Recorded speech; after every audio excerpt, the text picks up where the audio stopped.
is known as the worm. So the first command you'll hear is, gunners to your post. That'll tell all the gentlemen to get right here, get ready to go. Now the first position, I'm going to give the command of worm. Now he is going to take the implement here. Now do you see that the worm is like a big corkscrew?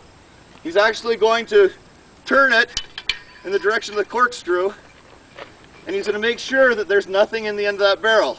Now if you notice, I've got a line across the implement here. That shows how far the cannon goes back. So if he only gets to go in this far, we know there's an obstruction in there and we want to stop the whole action before it gets going. Okay, that's his position. Now when we get the right implements in it, he will actually have the wet sponge there, but we only have one sponge right now.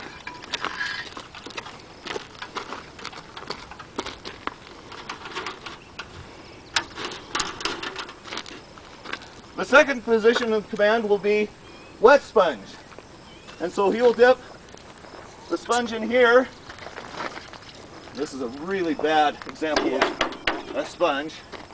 But again, you want to make sure your thumbs are facing away from the gun.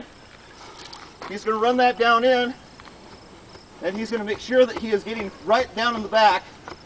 You hear that air coming out of the vent? He's going to make sure that that's bobbed out. The next command will be round forward, and on that command, Mr. Hayden, don't do it right now, but he's going to actually bring it round forward to position number one. Position number one, he's going to take it from him and he's going to put it in here, and you're going to come, let's see, where's the rammer? With the rammer, and when he puts it right in the muzzle of the gun, he's going to ram it all the way down. Again, if you'll notice, there's a line on there signifying where that is. He's going to want to make sure the round is about that long, so it's going to actually stick out probably about there. Maybe right here somewhere. You'll see how long the charge is when it goes in. He's going to ram that on down. Next command will be prick. He's going to grab the prick here, and he's going to prick down into the powder bag, opening that up. Now, once you prick that bag and open it up, you're going to have a fuse inside a haversack. Yeah. You're going to pull a fuse out, and you're going to put the fuse down in the hole until you feel it pushing up against the powder. Yeah. The next command will be clear front, and on that command, the gentlemen are going to look and make sure there's nothing out here in front that they're going to have to worry about. And and if it's clear, then they're going to yell clear, and then the command will be given to fire, and then you're going to light the fuse. Hopefully we'll have a lint stock here pretty soon, so we'll have a pound of powder, or not a pound, but a pile of powder right here, and you'll put the lint stock on there and it'll go poof. My job is going to be the gun commander, and I'm going to be back watching, making sure everything is safe.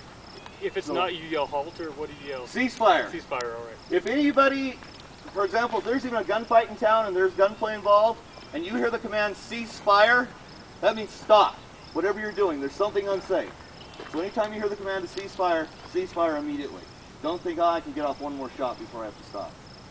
Somebody may be seeing something unsafe. Now throughout this whole process, until such time as you prick the bag, you're going to have your thumb over here. And before any of these gentlemen put anything down the gun, they're going to yell vented, and you're going to yell back vented. And that's going to tell them that your thumb is on here. And the reason why they do that is when they're loading the cannon, they can create a breeze because it's pushing the air out there. And if there's any embers in the gun, that can ignite the embers and make them burn, which is a very bad thing if you're putting a half a pound of powder down there.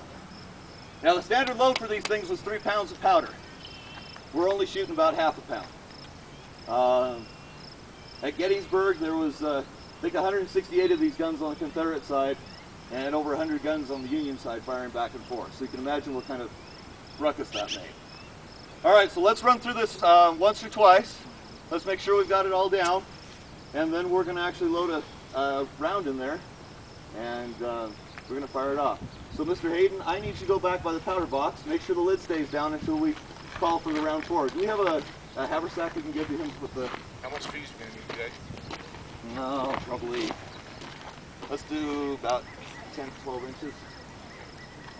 Make sure you have plenty of room in there. All right.